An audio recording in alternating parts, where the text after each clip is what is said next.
তাহলে আল্লাহ নবীর নামে জিকির করে, ফেরেশতা নবীর নামে দরুদ সালামে জিকির করে, আমি আপনি নবীর নামে দরুদ সালামে জিকির করি। এবার বলেন হাদিসটা বুখারীতে এসেছে, লা তাকুমুসা, আমার আল্লাহ কিয়ামত দেবে দেবে দেবে। নবী আমার আরেকটা হাদিস শরীফে বললেন, লা তাকুমুসা হাত্তা লা ইয়াকালা ফিল আরদি আল্লাহু আল্লাহ। तमाम পৃথিবীর জমিনে মাটির উপরে একজন যদি ঈমানদার না থাকে, আমার আল্লাহ পৃথিবী ধ্বংস করে দেবে। একজন যদি ঈমানদার ব্যক্তি থাকে, আমার আল্লাহ তার বিনিময়ে আসসামা ওয়াল আরদা, আসমান জমিনকে হেফাজত করে দেবে। এবার একটা ভালো অন্তরে কান লাগাও, আল্লাহ নবীর নামে জিকির করে কয় শ্রেণী? এখানে যদি বলি কয়জন তালি শিরিক হবে, কয় শ্রেণী মানে কয় হিস্সা? এক নম্বরে হলো আল্লাহ, দ্বিতীয় নম্বরে হলো ফেরেশতা, তৃতীয় নম্বরে হলো আমি আর আপনি। এবার বলেন আল্লাহ যদি কিয়ামত দেয়, আগে ফেরেশতা মারা যাবে না, আমি আপনি মারা যাব? আগে আমরা সকলে মারা যাব, থাকবে কে? আল্লাহ আর ফেরেশতা। তাহলে নবীর নামে জিকির করে তিন শ্রেণী, আমরা যখন মারা গেছে আছে কয় শ্রেণী? দুই শ্রেণী। নবীর নামে জিকির কমেছে না কমেনি? কমেছে। পরে আমার আল্লাহ যদি বলে, আয় আমার ফেরেশতা তোমাদের জানিয়ে দি, আমার বান্দাকে যেমন মেরে দিলাম, ফেরেশতা তোমাদেরকে আমি শেষ করে দিলাম। আল্লাহ যদি ফেরেশতাদের মেরে দেয়, তাহলে নবীর নামে দুই শ্রেণী জিকির করা বন্ধ হয়ে গেছে। আছে কে? আছে কে? আল্লাহ আল্লাহ আল্লাহ। 3 মিনিট আগে একটা কথা বলেছিলাম, কিছু পূর্বে আমরা এখানে ছিলাম না, আমরা এসেছি, এরপরে আমরা কেউ থাকবো না। আল্লাহ আছেন, আল্লাহ রয়েছেন, আল্লাহ থাকবেন, আল্লাহ থাকবেন। তাহলে ফেরেশতা চলে গেছে, নবী রাসূল আম্বিয়া দেখা যায় সাহাবা বান্দা বান্দি সকলে চলে গেছে। আছে কে? আমার আল্লাহ। নেই কোনো নবী, নেই কোনো ফেরেশতা, নেই কোনো উম্মত, নেই কোনো সাহাবা, নেই কোনো জিন, কেউ নেই, আছে আমার আল্লাহ।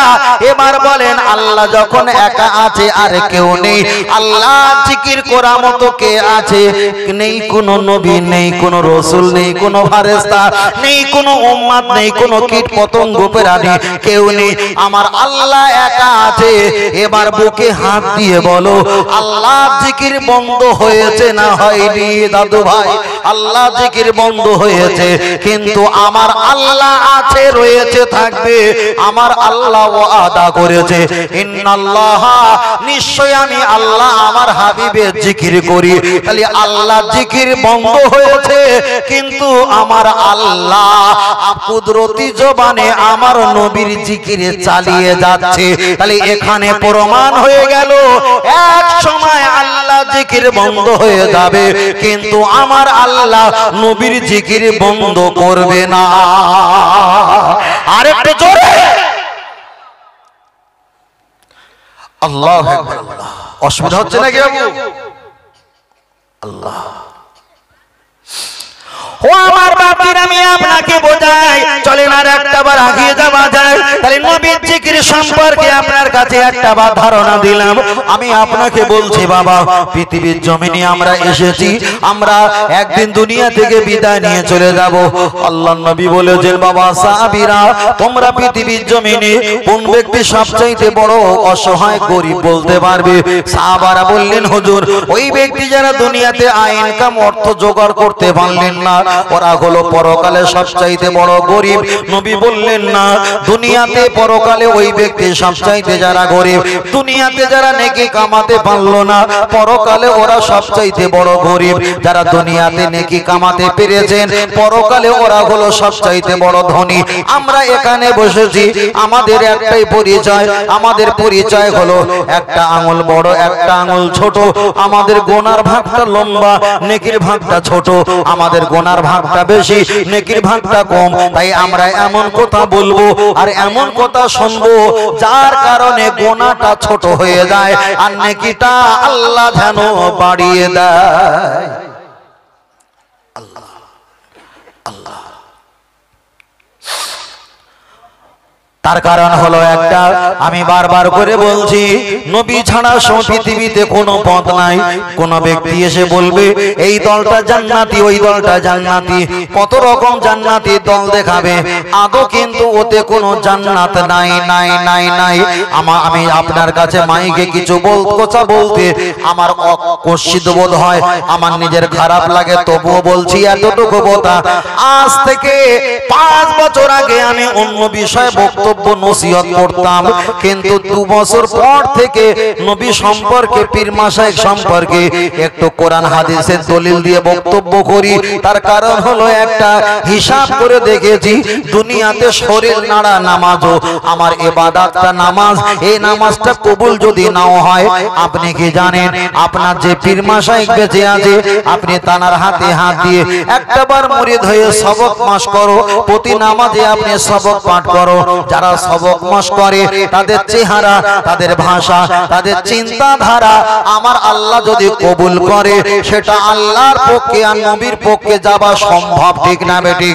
চলেন আমি আপনাকে একটাবার বলি, আপনার বাড়িতে ছাগল বকরি গরু ছাগল রাখার জন্য আপনি একটা ঘর বানিয়েছেন, আপনার বাড়ি সাইকেল কিংবা বাইক রাখার জন্য আপনি একটা ছোট কামরা বানিয়েছেন, আপনার বাড়িতে কাঠ রাখার জন্য রান্নাশাল বানিয়েছেন, আপনার বাড়িতে 4 চাকা রাখার জন্য ইঞ্জিন ভ্যান, পিকআপ ভ্যান রাখার জন্য একটা কামরা বানিয়েছো, আপনার বাড়িতে আপনার ছেলে লেখাপড়ার জন্য, খুব ঠান্ডা মাথা শুনবেন কি বোঝাতে যায়, আপনার ছেলে লেখাপড়ার জন্য, ছেলে মেয়ে তাদের জন্য স্পেশাল একটা কামরা বানিয়েছো, নির্জলা জায়গায় একটা কামরা দিয়েছো, আপনার বড় বৌমা বড় ছেলের জন্য আপনি একটা কামরা বানিয়েছো। ও নামাজি মুসল্লি, তোমার এত বড় সময় সম্পত্তি আছে, তোমার এত বড় ভিটে বাড়ি, এত বড় দোলান কোঠা ঘর আছে, প্রত্যেকে ছাগল বকরি তারা একটা কামরা পেয়েছে, সাইকেল আর বাইক একটা জায়গা পেল, পিকআপ ভ্যান টোটো অটো একটা ঘর পেয়েছে, তোমার নাতি লেখাপড়ার জন্য একটা ঘর পেয়েছে।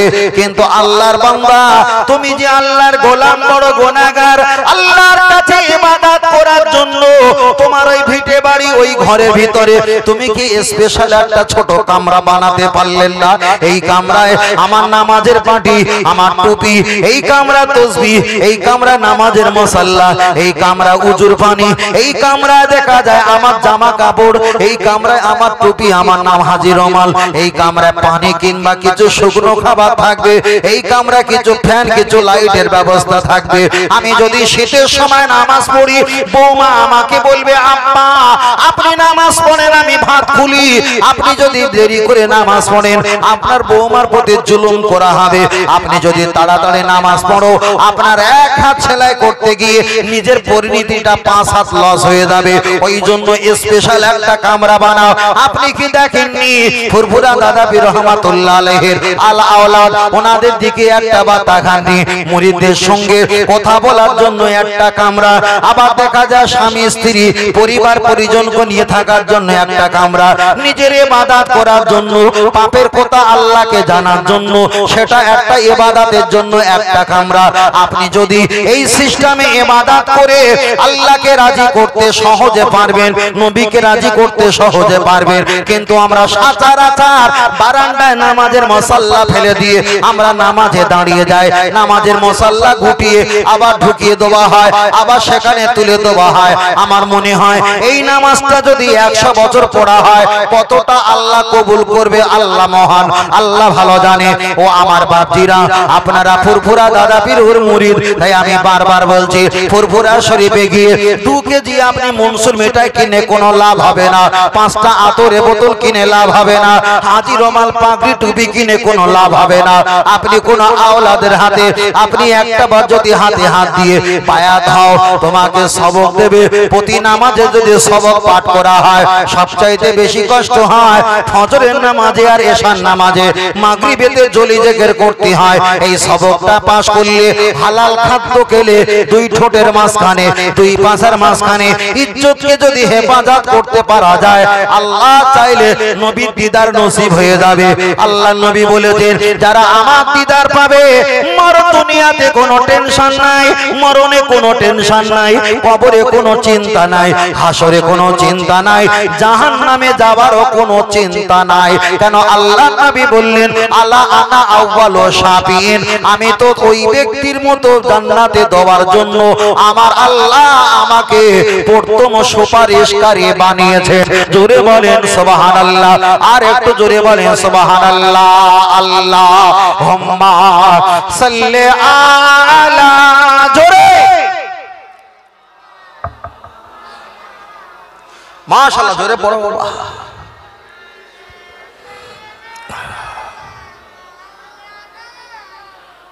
ও গো আমার প্রিয় নবী তোমার প্রেমে পাগল আমি, আহাই জন্ম আমার ইন্ডিয়াতে রেখো জো আমায় পাগল করে, আহাই জন্ম আমার ভারতবর্ষে রেখো জো আমায় পাগল করে। রসুল তোমায় ভালোবাসি মন হৃদয় উজাড় করে, বুকের মাঝে জ্বালায় আমার দূর হবে তোমার দিদারে, দূর হবে তোমার দিদারে। ও নবী সুখে তুমি দুঃখে তুমি, মুখে তুমি বুকে তুমি, হাই মায়া যদি লাগে তোমায়, মায়া যদি লাগে তোমায়, দিদার দিও স্বপ্ন যোগে। রসুল তোমায় ভালোবাসি মন হৃদয় উজাড় করে, বুকের মাঝে জ্বালায় আমার দূর হবে তোমার দিদারে, দূর হবে তোমার দিদারে। দরুদ শরীফ আল্লাহুম্মা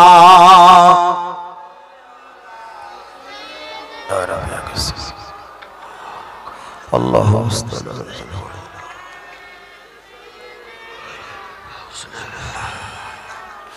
সাল্লাল্লাহু আলাইহি ওয়াসাল্লাম। ফের আল্লাহর কাছে দোয়া চাইতে হবে, আল্লাহ আমাদের যা বলাবেন আমাদের যা শোনাবেন আল্লাহ তার চাইতে বেশি বেশি আমল করার তৌফিক দেবেন, বলেন আমিন। আমাদের গোনার ভাগটা বেশি, নেকির ভাগটা কম। আল্লাহ এমন কিছু শোনান এমন কিছু বলান যার কারণে আমাদের নেকিটা বেড়ে যায়, গোনাটা কমে যায়, বুঝলেন না? তাই আমরা যখন সাহায্য চাই কার কাছে? আল্লাহর কাছে। তবে শুধু আল্লাহর কাছে চাই না, আমার নবীর ওসিলা দিয়ে আল্লাহ পাকের দরবারে চাওয়া হয়। কেন অন্য অন্য নবীরা আমার নবীর বরকতে আল্লাহ তাদেরকে মাল সাবান দিয়েছে, আর আমাদেরকে শিক্ষা দেওয়া হয়েছে তোমরাও নবীর ওসিলা দোয়া চাইবে। তাই আমার নবী হলো হাসরে ময়দানে শুধু আমাদের রাহাবাত জান্নাতের নয়, পৃথিবীর যত নবী রাসূল থাকবে তাদেরও জান্নাতে দেওয়ার তিনি একজন শাফাআতকারী। আরেকটু জোরে বলে সুবহানাল্লাহ, আরেকটু জোরে হবে না? আরেকটু জোরে হবে না? বাবু শেষ করবে কটায়? আর ভাই কটায়? ও হ্যাঁ, মোটামুটি 2 ঘন্টার কাছে গেছে তো, 2 ঘন্টার কাছে গেছে। আল্লাহ, তাহলে 12টার ভিতরে আমরা শেষ করে দেবো ইনশাআল্লাহ। দাদু ভাই বয়স হয়ে গেছে, ঘুমানোর দরকার না? বয়স হয়ে গেছে মানে যত ইচ্ছা তত ঘুমানোর দরকার। এই সময় জেগে থাকি, বুঝলেন না? আমরা একটু জাগবো, বুঝলেন না? তাকবীর, নারে তাকবীর, আর একটু জোরে বলেন নারে তাকবীর, নারে তাকবীর। আল্লাহ আল্লাহ আল্লাহ আল্লাহ আল্লাহ। চলেন আমি আপনাকে বোঝাতে চেয়েছি, ওই নবী সম্পর্কে বলতে বলতে অনেকটা লম্বা করে ফেলেছিলাম। চলেন এবার নবী সম্পর্কে আর একটা ছোট করে বলা যাক। বেরহমাতে কার বিপদ আমি এখনো ভুলিনি। বেরহমাতে কার সম্পর্কে ওখানে আর একটুকুনি তেল চিটে লাগানো যাক।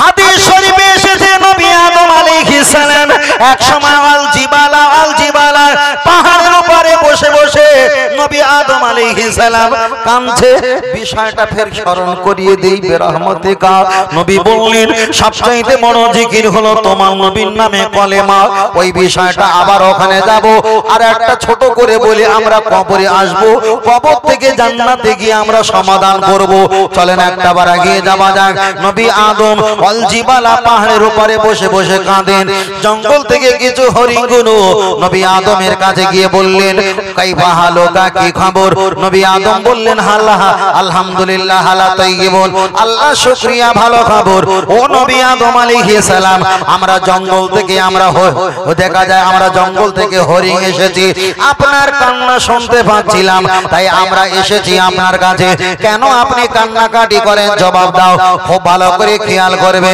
জঙ্গলের পশুদের সম্পর্কে নবী আদম আলাইহিস সালাম তিনি জবাব দিয়ে বললেন ও জঙ্গলে প্রাণীরা শোনো আমার আল্লাহর ভয়তে আল্লাহর গজবের ভয়তে আল্লাহর ভয়ের ডরতে আমরা কান্নাকাটি করি নবী আদমের কান্নাকাটি দেখে জঙ্গলের প্রাণীগুলো কান্নাকাটি শুরু করলেন নবী আদম আলাইহিস সালাম তো আমো তিনিও কোনো খাদ্য খেলেন না জঙ্গলে প্রাণীরা নবীর কান্না দেখে তারা কোনো খাদ্য খেলে না এটাই যদি বুঝতে পারো জীবন ভর আপনি আর নামাজের শেষে কলেমা শরীফটা বাদ দিতে পারবেন না জঙ্গলের হরিণগুলো কান্নাকাটি করে দীর্ঘক্ষণ সময় হয়ে যায় নবী আদম আলাইহিস সালাম ওদেরকে বললেন বাবা প্রাণী তোমরা বাড়িতে যাও তোমার বাড়িতে পরিবার আছে সেখানে তুমি একটা বার চলে যাও জঙ্গলে প্রাণীগুলো নবীর মহব্বতে বসেছিল মহব্বতে কেঁদেছিল মহব্বতে খেলেন না চলে যখন যাচ্ছিলেন কাঁদতে কাঁদতে যাচ্ছিলেন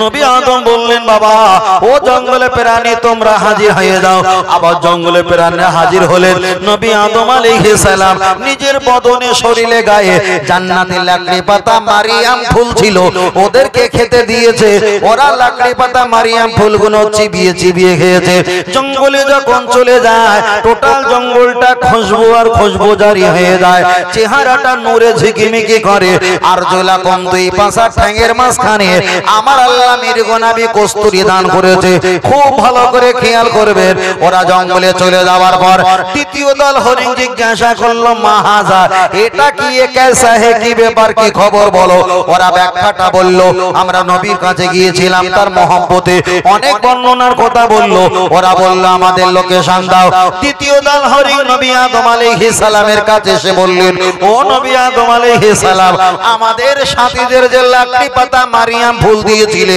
ওই লাকড়ি পাতা মারিয়াম ফুল আমাদেরকে একটা বাদ দাও তাফসীর কারকেরা বর্ণনা করলেন নবী আদম আলাইহিস সালাম ওদেরকে ওই লাকড়ি পাতা মারিয়াম ফুল দিয়েছে ওরা চিবিয়ে চিবিয়ে খেয়েছে ওদের চেহারাটা কুত্তার নয় হয়ে গেছে ওরা যখন বাসায় আসলো একে অপরকে দেখা দেখি করছে বলছে কি ব্যাপার তাফসীর কারকেরা ব্যাখ্যা দিয়ে বলেছিল যারা দ্বিতীয় দল এসেছিল এরা মাল নেওয়ার জন্য চলে এসেছে এরা মহব্বত করিনি মহব্বতে বসিনি মহব্বতে কাঁদিনি এরা মাল নেওয়ার জন্য এসেছে আল্লাহ এদেরকে খালি হাতে ফিরে দিয়েছে প্রথম যারা এসেছিল এরা মাল নিতে আসেনি নবীর মহব্বতে কেঁদেছে নবীর মহব্বতে বসেছে নবীর মহব্বতটা সম্পর্কে তো ভাগ নিয়েছে চলে যাওয়ার সময় নবী তাদেরকে লাকড়ি পাতা মারিয়াম ফুল দিয়েছে খেয়েছে আমার আল্লাহ নিয়ামতি দান করেছে বেরহমাতিকা ইয়া আরহামার রাহিমের মোনাজাতে যারা এটা বলে শেষ করে দেয় ওরা তো আল্লাহর কাছে বলে আল্লাহ বেরহমাতিকা ইয়া আরহামার রাহিমের আল্লাহ তুমি মাল দাও রহমত দাও এরাই হলো দ্বিতীয় দল হরিণ মার্কা এরাই শুধু মাল আর রহমত নোবাটাই ধান্দা কিন্তু প্রথম যারা গিয়েছিল এরা মাল রহমত বরকত নোবার আশায় যায়নি এরা কেবল মহব্বত আর ভালোবাসাটা দেখিয়েছে বরং এদের চাইতে হয়নি আমার নবী আদম তাদের ডেকে দিয়েছে তাহলে আমরা নামাজের মুনাজাতে শেষে বিরহমাতিকা ইয়া আরহামার রাহিমিন এটা বলবো কিন্তু কলেমা শরীফ ছাড়বো না যারাই বলে আল্লাহ রহমত দাও এরা আল্লাহর কাছে শুধু রহমত নেওয়ার জন্য পাগল নবীর মহব্বত এদের ভিতরে নাই আমরা লা ইলাহা ইল্লাল্লাহু মুহাম্মাদুর রাসূলুল্লাহ বলি আমরা নবীর মহব্বত ভালোবাসা দেখাই তবে আমরা যদি চাইতে ভুলে যাই আমার আল্লাহ ডেকে দিতে ভুলবে না আরেকটু চুরি হবে না এবার যারা বেরহমতিকা বলে দাদু ভাই তারা কি আমার দাউদ করে বলে মনে হয় যে ও চিজের লিয়া শেষ নিয়ে খেলে তাহলে বেরহমতিকা তুলে দেবে কলেমা বসাবে কথা বুঝতে পারেন ভাই বলে বেরহমতিকা তুলে দেবে কলেমা বসাবে আপনি বলেন আমরা বেরহমতিকার বিপক্ষে না বেরহমতিকাও বলি কিন্তু কলেমা আমরা ছাড়ি না এবার নতুন করে একটা ফিতনা চালু হয়েছে না যে কবরে মাটি দেওয়া দোয়া ছেলেরা ইন্টারনেটে দেখে আবার নতুন করে একটা ফিতনা চালু হয়েছিল দলবদ্ধ হয়ে দলবদ্ধ হয়ে এক জায়গায় হয়ে হাত তুলে মোনাজাত করা যাবে না এখন বলেছে কে কোন একটা হুজুর বলেছে তার কথা ছেড়ে দিলাম একটা হালকা পাতলা হুজুরের নাম বলি পাকিস্তানি উর্দু হিন্দি ভাষী একটা বক্তা তার নাম হলো তারিক তারপর একটা বলেন তারিক মানোয়ার তারিক মানোয়ার নাম শুনেছো পাকিস্তানি বক্তা তাই না এই তারিখে মানোয়ার ওনার বাচ্চা আজ থেকে 3 থেকে 4 মাস আগে সুসাইড করে মারা গিয়েছিল না খবর পেয়েছিলেন সুসাইড করে এখন মারা গেছে উনি বলেছে দলবদ্ধ হয়ে মোনাজাত করা এটা কোনো কোরআন হাদিসে নেই এটা চলবে না কিন্তু ওনার ছেলে যখন 4 মাস আগে সুসাইড করে ইন্তেকাল করেছে 10-12 জনকে এক জায়গায় নিয়ে কবরের কাছে গিয়ে তারিক জামিল ভুলে গেছে পাকিস্তানি নাম হলো তারিক জামিল ওনার ছেলে 4 মাস পূর্বে কম বেশি সুসাইড করে মারা গেছে তা ওনার ছেলে ইন্তেকালের পর 10-20 জনকে সঙ্গে করে নিয়ে তারিক জামিল উনি হাত তুলে মোনাজাত করেছে আর ওই হুজুর এর আগে বক্তব্য করে দিয়েছে দলবদ্ধ হয়ে হাত তুলে মোনাজাত করা কোন হাদিসে নেই আর ওর ছেলের বাঁচার জন্য 20 জন 30 জন এক জায়গায় হাত তুলে মোনাজাত করেছে তাই আমরা বলি ইসলাম থাকবে কিন্তু সব মালের ভিতরে ঈমান থাকবে না এখন বলে হুজুর আমি একটা বড় ভক্ত বড় হুজুর তার বিরুদ্ধে বলেছো তোমার এমন হুজুর আছে আমি ধনে দিতে পারি 40 বছর তোমার সঙ্গে দেখা হবে না হুজুরের এমন কিছু আছে এমন বিরুদ্ধে কিছু ভুল ধরে বলবো 40 বছর আমার সঙ্গে সালাম কালাম হবে না কিন্তু বলিনি সমাজে ফিতনা কিছু বাঁচাতে গেলে কিছু তো ফিতনা হবে কিছু করার নেই ও আমার জওয়ান যুবকেরা চলে লাগিয়ে যাওয়া যাক লক্ষ্য করে দেখা যায় আমি আপনার কাছে নবী সম্পর্কে অনেক কথা বললাম বিষয়টা লম্বা করব না আপনার কাছে শেষবারের মতো একটা বার বলছি আমরা যখন কবরে চলে যাব কবরে যাওয়ার সময় কেউ বলেছেন খমসা কেউ বলেছেন রোবা কেউ বলেছেন 5টা প্রশ্ন করবে কেউ বলেছে 3টে প্রশ্ন করবে কেউ বলেছেন 4টে প্রশ্ন করবে অধিকাংশ মত হলো 3টে প্রশ্ন এখন 3টে প্রশ্ন আমরা রেখে দিলাম কবরে যখন চলে যাব কবরে যাওয়ার পর ফেরেশতারা জিজ্ঞাসা করবে এর ভিতরে বড় লজিক আছে খুব ভালো করে শুনবেন কবরে যাওয়ার পর ফেরেশতা জিজ্ঞাসা করবে মা রাব্বুকা তোমার রব কে আপনি আর আমি কি বলবো রব্বি আল্লাহ আমরা সকলে বলবো আমার রব হলো আল্লাহ আল্লাহ আল্লাহ এবার একটাবার বলবেন আপনি যদি কবরে আল্লাহকে যদি বলেন আল্লাহ হলো কুল কায়নাতের মালিক আল্লাহ হলো আসমান জমিনের মালিক আল্লাহ হলো তামাম পৃথিবীর মালিক মালিক মালিক একমাত্র মহান আল্লাহ তাহলে কবরে যখন বলে দেব আমার রব হলো আল্লাহ ওখানে তো আমাকে জান্নাতে নিয়ে যাওয়া দরকার ঠিক না বেটি কিন্তু আল্লাহকে আল্লাহ বলার পর ওই ফেরেশতা চলে যাবে না জান্নাতও আমাকে দেওয়া হবে না দ্বিতীয় প্রশ্ন করার জন্য ফেরেশতা প্রস্তুত ঠিক না বেটি খুব ভালো করে বুঝবে তাহলে আল্লাহকে আল্লাহ বলে যখন জবাব দিয়েছি এখানে আর কোনো প্রশ্ন আসার দরকার থাকে না আল্লাহকে আল্লাহ বললে যদি এটাই জান্নাত দেওয়া হয় আমার আল্লাহ এটা বোঝাতে চেয়েছে পৃথিবীর জমিনে হিন্দু খ্রিস্টান জৈন পারসি শিবরি সাই গুজরাটি মারাঠি কুচবিহারি বিহারি বাঙালি নাস্তিক বাদ দিয়ে যারা আস্তিক আছে তারাও তো আমি আল্লাহ আমাকে আল্লাহ বলে মানে ইবলিস আজাজিল কোটি বছর ওয়াসজুদু লিল্লাহ আল্লাহ নামে সেজদা দিয়েছে আর কাওমার রাকিন রুকুও করেছে আল্লাহ নামে জিকির আজগার করেছে তাহলে আল্লাহকে মানলে যদি আল্লাহ আমাদের জান্নাত দিয়ে দেয় তাহলে ইবলিস তো আমাদের আগে জান্নাতে যাবে আল্লাহকে মানলে যদি জান্নাত পাওয়া যায় ফেরাউন তো বলেছিল আনা রাব্বুকুমুল আলা আমি হলাম সবচাইতে বড় খোদা আবার আল্লাহকে বলেছিল আল্লাহ তুমি তোমার জায়গায় আমি আমার জায়গায় আমি দুনিয়াদারি চাই পরকাল আমি চাই না পরকালে আমার যে জায়গায় দেবে আমি যাব কিন্তু দুনিয়াতে আমি একটু আল্লাহ বলে দাবিদার হতে যাই তাহলে আবু জাহেল দেখা যায় আবু জাহেল তিনিও আল্লাহকে মানে এদিকে ফেরাউন তিনিও আল্লাহকে আল্লাহ বলে মানে একটাবার আগিয়ে চলে যাওয়া যাক নবীর চাচা আবু জাহেল তিনিও আল্লাহকে মানে এক সময় কাবায় হাত দিয়ে বললেন ওরে কাবার মালিক শোনো আমি একটু ব্যবসায় যাই সিরিয়ায় ব্যবসায় গিয়ে যেন আমার একটু টাকা পয়সা লাভ হয়। কাবার মালিক হলো আল্লাহ, তিনিও জানে কাবার একজন মালিক আছে। আব্দুল মুত্তালিব তিনিও কাবার মালিকের কাছে দোয়া করতেন। আবু তালেব তিনিও কাবার মালিককে মানতেন। তাহলে আল্লাহকে মানতেন। আল্লাহকে মানলে যদি জান্নাত পাওয়া যায়, পৃথিবীর জমিনে কোটি কোটি বেঈমান কাফের তারা জান্নাতে চলে যাবে। তাহলে যে হুজুর বলেছে লা ইলাহা ইল্লাল্লাহু আল্লাহু আকবার, এখানে মুহাম্মদ রাসূলুল্লাহ বসা যাবে না, তাহলে এই হুজুর তো আল্লাহকে আল্লাহ বলে মেনেছে, মুহাম্মদটা বাদ দিয়েছে। তাহলে এই ইবলিস যদি জান্নাতে যায়, এই হুজুররাও জান্নাতে যাবে। আর এই হুজুররা যদি জাহান্নামে যায়, ইবলিসরাও জাহান্নামে যাবে। তাহলে ইবলিস ফেরাউন আল্লাহকে মেনেছে, এই হুজুররাও আল্লাহকে মেনেছে। ইবলিস ফেরাউন নবীদের মানলো না, এই হুজুর গুণ নবীদের মানলো না। তাহলে ইবলিস আর এই ইবলিস পার্থক্য না এক? এখন হয়নি, রাগ মেটেনি। এখন দুটো অপশন বলি, রাগটা হালকা ঠান্ডা পানি হোক। আল্লাহ ফেরেশতা দিয়ে আবার জিজ্ঞাসা করবে, ওমা দিনুকা, তোমার দিন কি? আপনি যদি বলেন আমার দিন হলো ইসলাম, যারাই বলেছে কোরআনকে নিয়ে চলো আর নামাজকে নিয়ে চলো, না হলে জান্নাত পাবে না, ওরাই বলবে দিন হলো ইসলাম। ইন্না দিনা ইনদাল্লাহিল ইসলাম। আমি আপনাকে বোঝাতে চেয়েছি, আল্লাহকে আল্লাহ বলে চিনলাম, আল্লাহ জান্নাত দিল না। দিনকে দিন বলে যদি বিশ্বাস করি, দিনকে মানলে, কোরআনকে মানলে, নামাজকে মানলে আল্লাহ যদি জান্নাত দেয়। কাদিয়ানি বলে একটা দল আছে, ওরা আল্লাহকে মানে, নামাজকে মানে, রোজাকে মানে, হজকে মানে, জিকিরকে মানে, সব মানে, কিন্তু মানে না একটা। ওরা হলো মুহাম্মদ সাল্লাল্লাহু আলাইহি ওয়াসাল্লামকে নবী বলে বাদ দিয়ে গোলাম আহমদ কাদিয়ানি মির্জাকে ওরা নবীর জায়গায় বসিয়েছে। তাহলে নামাজ পড়লে, রোজা রাখলে, হজ করলে জান্নাত যদি পাওয়া যায়, তাহলে কাদিয়ানি যারা নবীকে বাদ দিয়ে একটা মাওলানাকে নবীর জায়গায় বসিয়েছে, তাহলে ওরা জান্নাতে যাবে না? না যাবে না। ও বাপজিরা, আমি আপনাকে বোঝাতে চাই, তাহলে আল্লাহকে মানলে জান্নাত নেই, দিনকে মানলে জান্নাত নেই। এবার বলেন, ফাইনাল পরীক্ষা, মাধ্যমিক পরীক্ষা কদিন পর থেকে শুরু হবে কম বেশি? এবার বলেন একটা বার। তৃতীয় নাম্বার প্রশ্ন এসেছে কি?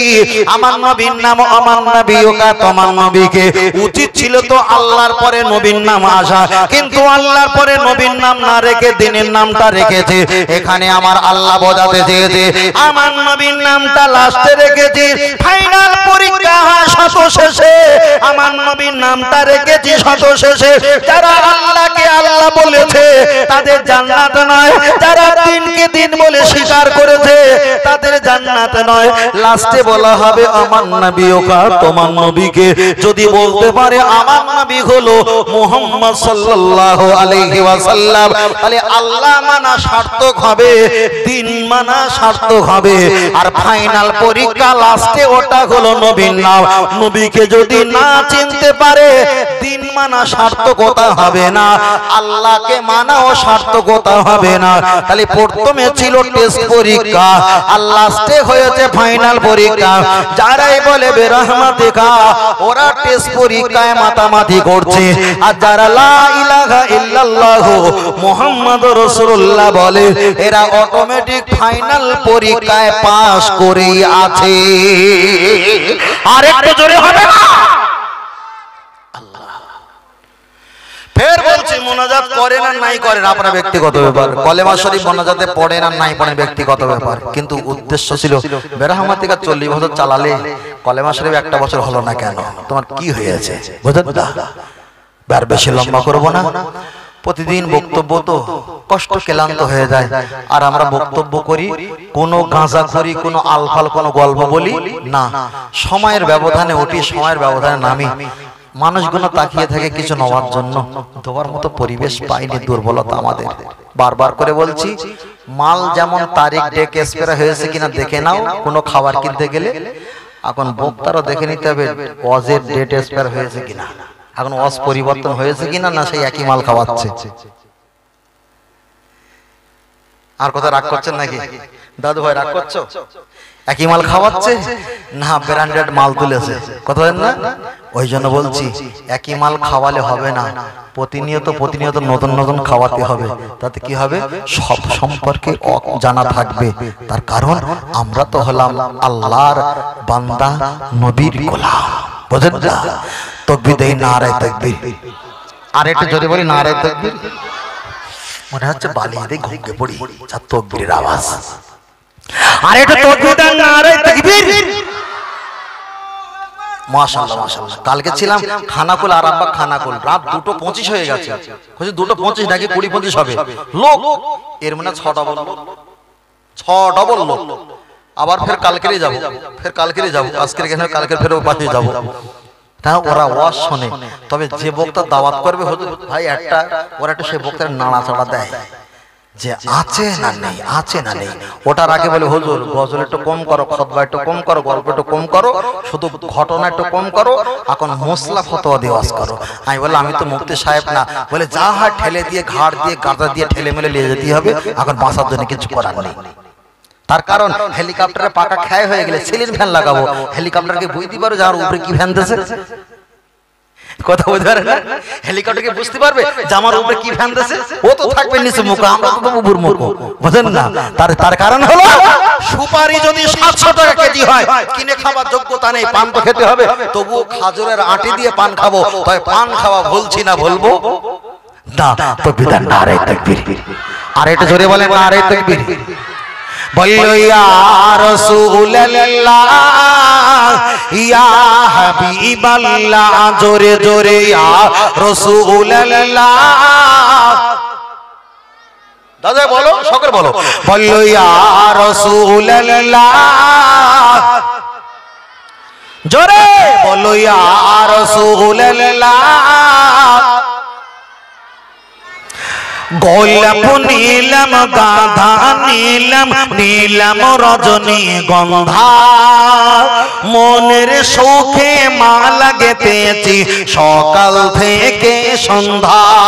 তবে একবার দেখা দাও যদি ও মদিনা ওয়ালা, একবার দেখা দাও যদি ও কামলি ওয়ালা, হাসি মুখে পাঠাবো তোমায় হাজার কিয়ামের নজরানা। বলো বলো ইয়া রাসূলুল্লাহ, জোরে আর একটু নবীর শানে বলো বাবা, বলো ইয়া রাসূলুল্লাহ।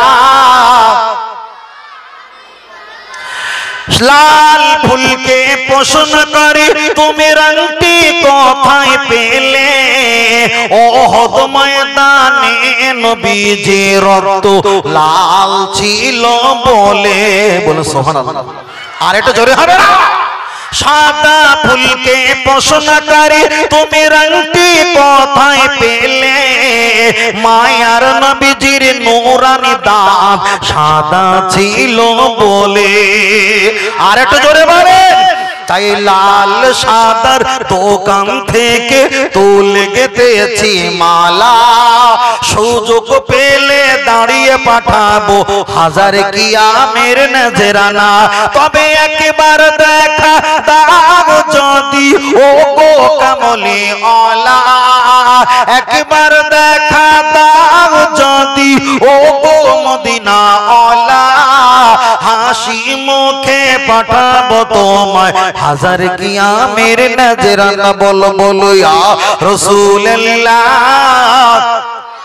বাহ, আরো জোরে বলো ইয়া রাসূলুল্লাহ। হলুদ ফুলকে প্রশ্ন করে তুমি রংটি কোথায় পেলে, নূর নবীজির নূরানি চেহারা হলুদ ছিল বলে। সবুজ রঙকে প্রশ্ন করে তুমি রংটি কোথায় পেলে, জান্নাতি ঘুরে নারীর পোশাক সবুজ থাকবে বলে। তাই সাদা লালের সবুজ হলুদের দোকান থেকে তুলে গেঁথেছি মালা, সুযোগ পেলে দাঁড়িয়ে পাঠাবো হাজার কিয়ামের নজরানা। তবে একবার দেখা দাও যদি ও গো কামলি ওয়ালা, একবার দেখা দাও মদিনা ওয়ালা হাসি মুখে পাঠাবো তোমায় হাজার কিয়ামের নজরানা বলো বলো বলো বলো ইয়া রাসূলুল্লাহ জোরে আরো জোরে বলো ইয়া রাসূলুল্লাহ নারে তাকবীর আল্লাহ কবুল করেন বলেন আমিন আর একটু জোরে হবে না আর একটু এই তো আচ্ছা বলেন 3 ঘন্টা পারি ভাই এই না না এই এখানে নাই তুই এখানে নাই এই যেখানে কিডনি থাকে না সেখানে ফুলকো চলে গেছে আর যেখানে প্রসাবের থলি সেখানে কিন্তু তা তো কখন বলবি তুই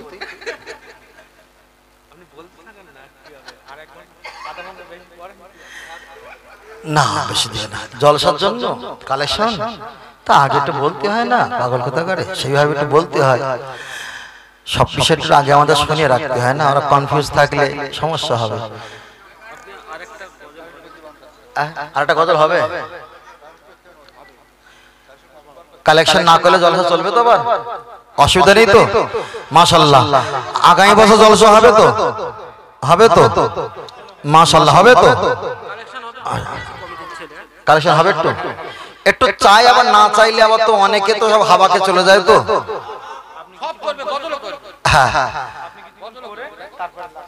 হ্যাঁ মাশাআল্লাহ খুব টাইম নেবে না আমার মন বলে কজনার বাড়ি একটু বসে চাপ নেওয়া হয়েছে আর কুটুমের এত আমদানি মানে জায়গা নেই ঘুমানো ওই জন্যই বলতেছে যেটা বেশিক্ষণ কর মানে ও তো বাড়ি ঘুমানোর জায়গা নেই সব তো কুটুমরা জায়গা দখল করে নিয়েছে ওই জন্যই হচ্ছে এখানে একটু বেশি সময় দিয়ে দেয় আমি বুঝিনি আরে আমি আগে ঘড়ি হাতে পড়তাম না এখন ঘড়ি হাতে পড়েছি আমি জিজ্ঞেস করি ভাই কত ঘন্টা হলো বলে সবে হুজুর 1 ঘন্টা 5 মিনিট হয়েছে কিন্তু 1 ঘন্টা 45 আমার এইভাবে দুধ দুইয়ে সর্বনাশ করে ফেলেছে ওই জন্য আমি হাতে ঘড়ি পড়া শুরু করেছি ব্যাটারি কম হয়ে যাবে চার্জ দেওয়া মাল নিয়েছি যাবি কোথায় আবার বাম সাইডে ঘড়ি রেখেছি তার কারণ হলো আমরা বক্তব্য করি ভাই আমরা ফাঁকি দেই না যদি 10টা মিনিট কথা বলি আমরা প্রয়োজন মাফিকটাই কথা বলি যেটা আমাদের প্রয়োজন আমি এখানে হজের কথা বলিনি শুধু হজের কথা বলেছিলাম রাসূলের মাজার শরীফে ওখানে আরাফাতে গিয়ে নামাজ কাজা করতে প্রসঙ্গটা বলতে গিয়ে একটু লম্বা হয়েছিল এখানে হজের কথা বলিনি কেন হজ তো বছরে একবার রোজার কথা বলিনি কেন রোজা তো বছরে একবার ফরজ যাকাতের কথা বলিনি সেটা তো বছরে একবার ফিতরার কথা বলিনি সে তো বছরে একবার আমরা নামাজের কথাও বলেছি নবীর কথা বলেছি যেটা হলো দৈনন্দিন বারবার কথা ঠিক না বেটি আল্লাহ